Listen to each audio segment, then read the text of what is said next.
साताऱ्यातील मुळाचा ओढा येथे बजरंग दलाच्या कार्यकर्त्यांनी गोमांस वाहतूक करणारी काळ्या रंगाची वॅगनर कार पकडली।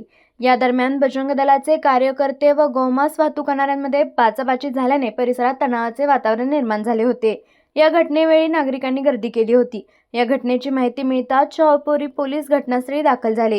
ही गोमांस वाहतूक करणारी गाडी पोलिसांनी ताब्यात घेतली। या घटनेची चौकशी व पंचनामा करण्याचे काम सुरू असल्याची माहिती पोलीस निरीक्षक सचिन म्हेत्रे यांनी दिली। शाहूपुरी पोलीस ठाणे परिसरात बजरंग दल, मुळाचा ओढा येथील युवक व जैन समाजातील लोकांनी गर्दी केली असून गोमांस वाहतूक करणाऱ्यांवर कडक कारवाईची मागणी उपस्थित लोकांनी केली आहे।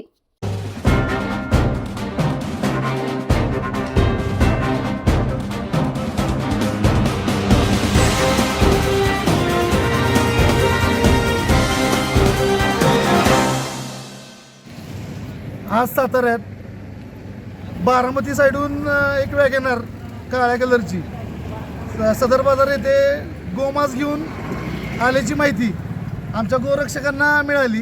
गोरक्षकांनी ती माहिती पोलिसांना कळवली। शाहूपुरी पोलीस स्टेशनच्या हद्दीत मेत्रे साहेबांच्या मार्गदर्शनाखाली पोलिसांना सोबत घेऊन ती गाडी पकडण्याचा प्रयत्न केला। ज्या गाडीत लोक होती त्या गाडीनं गोरक्षकांना आणि पोलिसांना उडवण्याचा प्रयत्न केला, तरी पण ती गाडी पकडून शाहूपुरी पोलीस स्टेशनला येऊन जमा केलेली। त्या गाडीत कमीत कमी 100 ते 200 किलो गोमांस आहे। गोमांसच्या 7-7, 8-8 पिशव्या आहेत। तरी गुन्हा दाखल करण्याची प्रक्रिया चालू आहे। गुन्हा दाखल करून पशुवैद्यकीय विभागाला बोलवण्यात आलेला आहे। पशुवैद्यकीय विभाग त्या मांसाची सॅम्पल घेऊन ते टेस्टिंगला देणार आहेत। तरी आम्ही पोलीस स्टेशनला सांगितलेलं आहे की जेवढ्या पिशव्या आहेत, जेवढे ठिके आहेत, त्यातले प्रत्येक ठिक्यातले गोमांस चेकिंग करून वेगवेगळे रिपोर्ट आम्हाला बनवलेले पाहिजेत। साताऱ्यात प्रत्येक वेळेस असे प्रकार घडत आहेत। गेल्या वेळेस वसुबारसच्या दिवशी गाई कापली, त्याचा रिपोर्ट आला की रेड्याचं मांस होतं। त्यावेळेस आम्ही SP साहेबांना भेटलो। SP साहेबांना आम्ही निवेदन दिलेलं की साताऱ्यातील कत्तलखाने किंवा गोमांस जिथं विकतात ते सील करा। त्यांनी तात्पुरत्या स्वरूपात ते सील केले होते।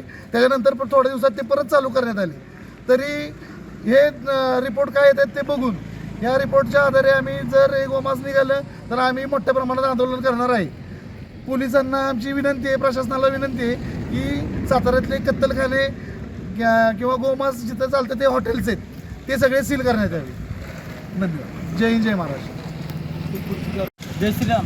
मी प्रसाद तिताडे, बजरंग दल गोलापासून जिल्हा प्रमुख। आज आम्हाला गोपनीय मार्गे मांस वाहतुकीची माहिती मिळता आम्ही पोलिसांच्या मदतीने शाहूपुरी पोलीस स्टेशनच्या हद्दीत आम्ही गाडी पकडण्याचा प्रयत्न केला। त्यानं गाडी अंगावर घातली पब्लिकच्या व गोरक्षकांच्या।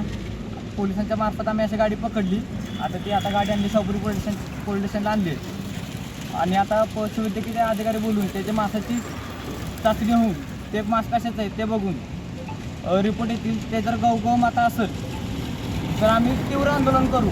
आणि आता जे आपल्या तेली खड्ड्यात जो प्रकार झाला वसुबारस दिवशी, तिथं परत एकदा तो धंदा चालू झालेला आहे। तिथे प्रशासनाचं कुठलंही लक्ष नाही आहे। हे जर असं चालू राहिलं तर आम्ही सातारा बंद ठेवू आणि तीव्र आंदोलन करू। जय श्रीराम। आपल्या तालुक्यातील जिल्ह्यातील बातम्या सर्वप्रथम पाहण्यासाठी आजच सातारा न्यूजला YouTube चॅनलवर सबस्क्राईब करा, लाईक करा, शेअर करा आणि बेल आयकॉन प्रेस करायला विसरू नका।